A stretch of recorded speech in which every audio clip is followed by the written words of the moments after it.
As we stand here, still at the beginning of a new year, let's take a moment to ponder how much energy we spend acting from our ego self. How much energy we spend trying to control how the world perceives us. I invite you to notice how much energy you spend chasing after what your ego likes, and how much energy you spend avoiding what your ego doesn't like. And of course, to pay attention to how many of your actions are rooted in fear. When you add it all up, how much pain do we cause ourselves? How much of our personal suffering, our stuckness, is caused by our own habits of thought, feeling, and behavior? So what do? I've recently been reading a book on Celtic spiritual practices. The last practice in the book is the practice of 3 essential things. Apparently the number 3 is sacred in the Celtic tradition, and the Celtic saints would often express their desires and their commitments in sets of 3. For example, Irish Saint Ita was said to focus on faith, simplicity, and generosity. And when he was dying, Desert Father Abba Benjamin said, "Be joyful at all times, pray without ceasing, and give thanks for all things." And of course, we know the Trinity expresses 3 natures of God as source, incarnation, and spirit.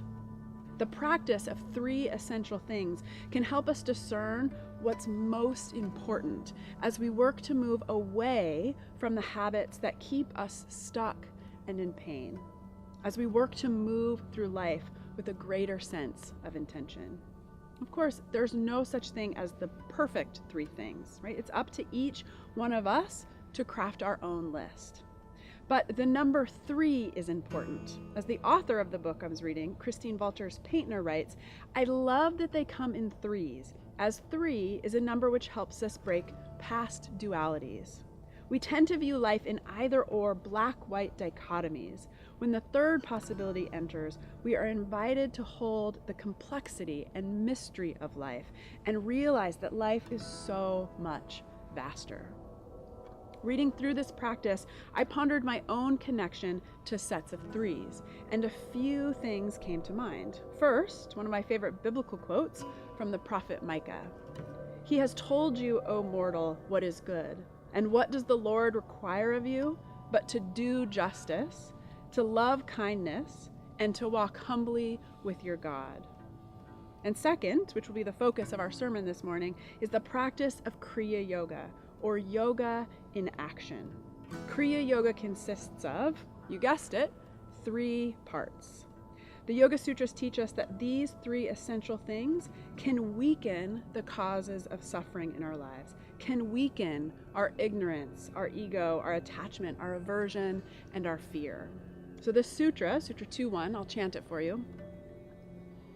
Tapaha svadhyaya Ishvara pranidhanani kriya yogaha. This first aspect of Kriya Yoga is tapas, a Sanskrit word that refers to heat.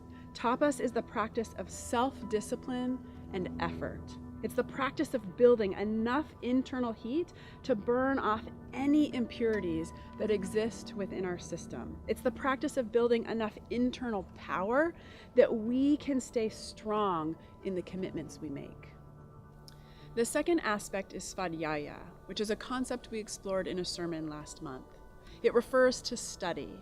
Svadhyaya is the practice of self-study. It's the practice of understanding where we come from and who we are. It's the practice of working to see ourselves clearly and honestly. The third aspect is Ishvara Pranidhana, which is actually 2 words, Lord and dedication.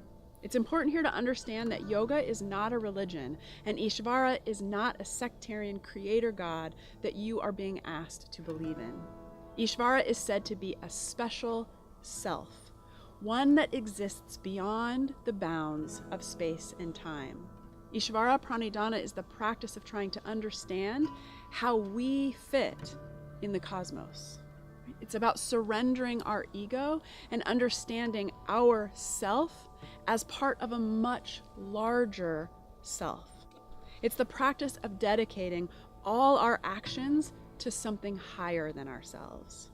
Taken together, these three essential things, self-discipline, self-study, and self-surrender, compose the practice of yoga in action. Echoing the quote I read from Christine Walters Paintner about the power of three, I love that there are three aspects in Kriya Yoga. It's a really important piece of why this practice is so powerful. Without all three aspects, we could easily fall out of balance. If it was only about self-study, we could become utterly self-absorbed and actionless. If it were all about self-discipline, we could become dangerous, causing harm to ourselves and others through our extremism. If it were all about self-surrender, we could become utter victims to life, taking zero responsibility for anything that happened to us. Even if we take two at a time, we still get into trouble, right? If we're only about self-study and discipline, we could fall into the trap of thinking that we had to do everything on our own. And if it were only about self-study and surrender, we could fall into the trap of thinking that everything should be done for us, right? The power of Kriya Yoga is found in its triune nature. These three things, practiced together, keep us equally balanced in responsibility, clarity, and humility. What would happen if we made the commitment this year to remember our true identity? To remember that aspect of ourselves that is so much greater than our ego, than our likes and our dislikes, so much bigger than our fear. As we move deeper into the new year, I invite you to take up this three-part practice of Kriya Yoga, this practice said to weaken the causes of suffering in our lives. Be intentional, pay attention, notice the areas of your life that need more clarity. And through honest self-reflection, search out where self-discipline is needed and where self-surrender is needed. We don't have to remain stuck.